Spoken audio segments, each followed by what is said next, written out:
Hey, Will, what's unique about TJ Finley as a quarterback? And another thing I wanted to ask you about, the $1 Million Band will be in New York City at the Macy's Day Parade. Would you like to give him a shout out? Okay. Our band is going to be at the Macy's Day Parade, and we're going to give them a shout out. Oh, okay, I got you. For the first question, he's like the quarterback we just played this weekend. TJ, he's very big. He's long. He can extend plays. He can run.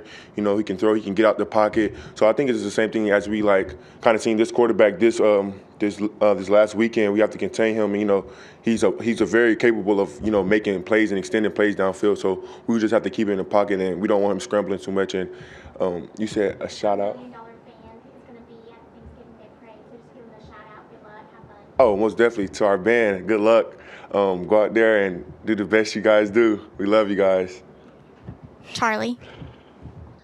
Yeah, well, I know you didn't like the questions about you being in the Heisman conversation, but do you think that your quarterback Bryce is deserving to be in that mix? And what have you thought of the season he's had? Oh, most definitely. I knew from like the first time I met Bryce at All American, I knew he was gonna be a Heisman contender. Bryce is very smart. Like I'm pretty sure you guys can see on the field, but like outside, I've had classes with Bryce, everything. Bryce is a smart person, and his ability in the football field is even more surprising. Like he's very smart on the field. The numbers that he's putting up, the stats that he had this year, everything of how he handled everything, especially last year.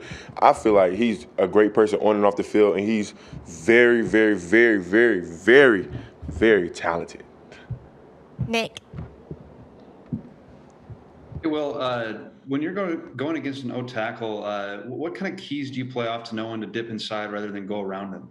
I think that all just depends on what play we on. But if it's something that's just like we're playing like even front or something like that, and there's no play being called where I have to do anything like that, I would just try to key like his back leg or see like how he's setting me or is he's oversetting me. I think that's most of the time because most O linemen they're scared of speed, so they overset you. So the inside is always open.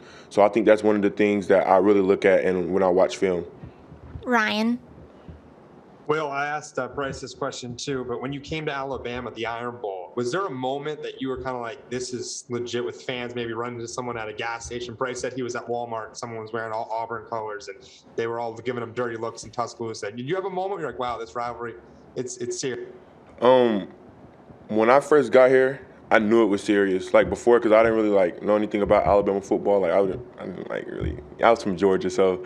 But when I first got here and I seen like how like you go to Walmart and they have like a small section, just like a very small section of Auburn stuff, and it's like one shirt on the aisle, like one shirt, and I said, oh yeah, this is serious. Like, there's no way that they don't play when it comes to the Iron Bowl. So I think that's the only experience I had when I seen like that, just one shirt. It was a rack, and that was the only thing. It was just surrounded by a whole bunch of Alabama stuff. Steven. We're starting to see, especially in the last few moments here, where it's you and Dallas Turner competing for who's going to get the sack at the quarterback. I mean, you talked about his hunger, him wanting football, but could you speak on just his willingness to want it that bad and to want to get those sacks and make those plays? Football is fun, and that's what I expressed to him, and he's starting to see it's starting to get easy for him now. Like, it's fun when you go out there and get sacks, when you make plays and you get to celebrate with your teammates, and I think that's what he's enjoying about it. Like, he's seeing that, I go out there and make plays, it's getting easy, it's fun, I get to celebrate with my teammates, I get to do this and do that. And I think that's the biggest thing for him. He's out there having fun, and that's what we preach in the locker room. Just go out there and have fun, and I think that's what he's doing, and it's working off well for him. Michael. Yeah, what have you heard about playing at Jordan-Hare Stadium? I know you haven't been there as a player yet, but what's that experience like from what you've been told? I've heard the crowd is going to be rocking. It's going to be a live stadium. The fans are something else, but, we just try to approach every game like how we get ready on Thursdays with crowd noise and everything. So I think it's going to be good. I think it's going to be a good atmosphere, and we're ready for the challenge. Luciano. Hey, well, despite the season, Tank Bixby had a great game. Despite the loss, Tank Bixby had a great game on Saturday.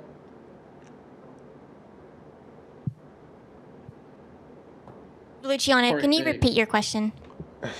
Sorry, go ahead. Sorry about that. Well, no, you're okay. Despite the loss, Tank Bixby had a great game on Saturday, and it confirms a great sophomore season for him.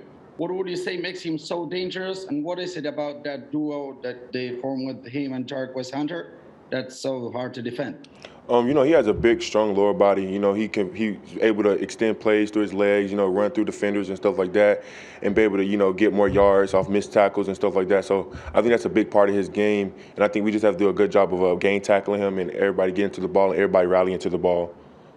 John.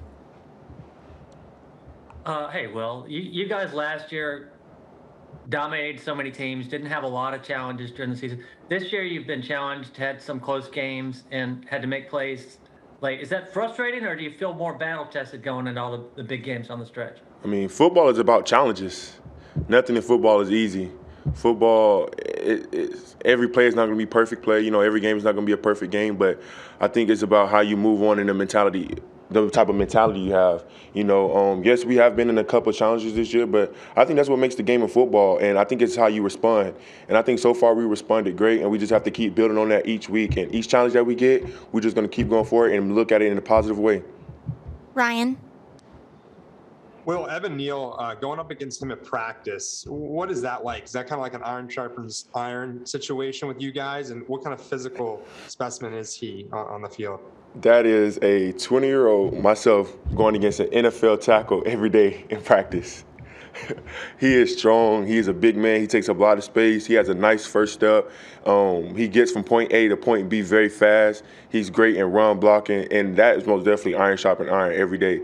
So I feel like as if I'm going against an NFL tackle every day at practice. I mean, we get each other better, but he's a great player. I think he's the best tackle in college football. Mike. Just, Will, with the season you've had, and I'm sure there's been a lot of national attention that you've gotten, just what's been your personal approach to NIL and some of the opportunities that might have been presented to you this year? I haven't really been looking into any NIL deals right now. I just kind of been low-key. I'm just worried about the season and just waiting for all that stuff to after the season. But right now, my main focus is just playing football right now.